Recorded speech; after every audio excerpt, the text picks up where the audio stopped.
Hi, do we have a Lars? Lars Niedermeyer? Coming.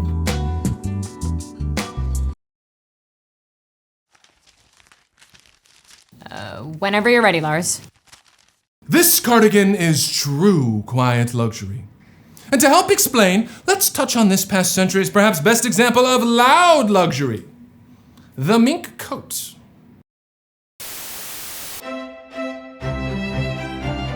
Made from the semi-aquatic members of the weasel family, mink coats arguably embody conspicuous wealth more than any other garment thanks to their equally stunning appearance and price tag. Not to attract attention. $20,000 mink, bring it back. And though we've been wearing mink and fur in general since the literal dawn of man, it wasn't until the 1920s that mink coats became a reasonably attainable and desirable status symbol. A special alchemy of Hollywood, refined production techniques, and roaring 20s consumerism first made them a desire of the cultural elite. And by the 1950s, mink coats became a mainstream symbol of post-war prosperity and a perceived necessity for women aspiring to high society. And to the men who possessed not only the money to buy a mink coat, but the attitude and swagger required to pull one off, they became a larger symbol altogether. But going all the way back to the 1970s, the shine had started to wear off. Word started to spread about how mink were harvested in the wild and also treated on fur farms. Plus, there isn't a market for mink meat, so the animal is pretty much solely killed for its pelt, unlike cow, goat, and sheep leather, which is largely a byproduct of the meat industry. And after one last hurrah in the 1980s, the mink coat and fur as a whole has steadily dropped in popularity. In addition to animal rights concerns, the market started to flood with cheap, lower quality fur from China, diluting its exclusivity. And just an overall cultural shift away from extravagant displays of wealth, all turned the mink coat into somewhat of a relic.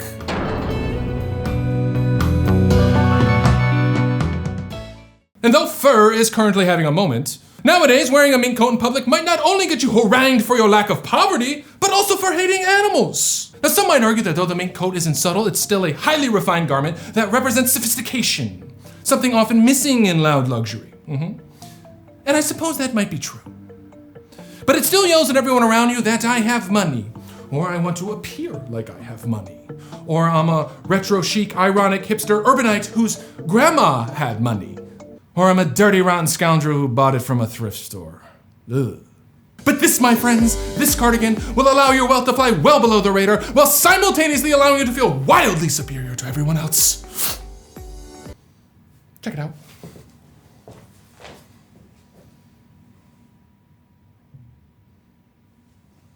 I'm wearing a mink. Kinda.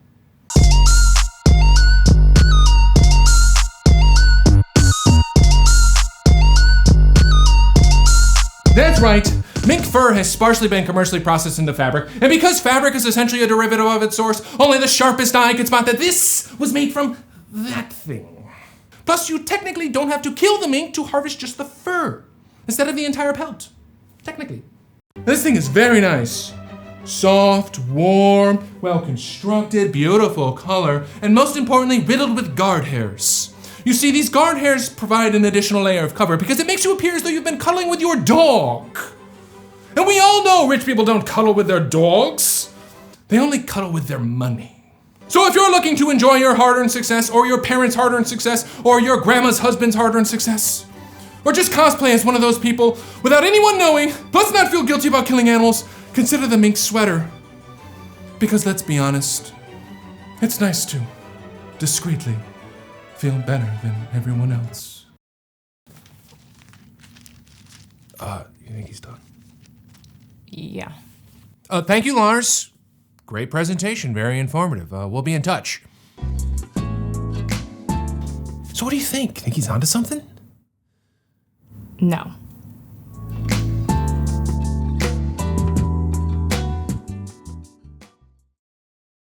So back when I was doing research for my video on sweater materials, I was scrolling through tons of listings on eBay, or tons of sweater listings on eBay, and I happened to come across one that had the word mink in the title. And out of curiosity, I clicked on it and was surprised to learn that mink has been used in sweater blends.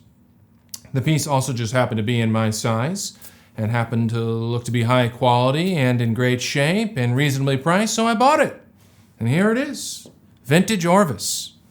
Real beauty. Big fan. Pretty smitten.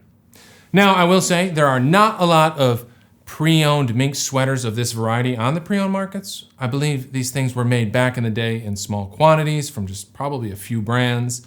I saw LL Bean, I saw Orvis like this one, and a few other random brands.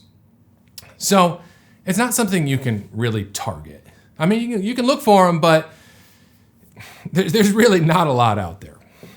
Now, if you Google mink sweater, you will see these like kind of Alibaba deals come up that are called mink cashmere sweaters, which I'm not sure what it is. It might be just cashmere with trace amounts of mink in it. I'm not quite sure.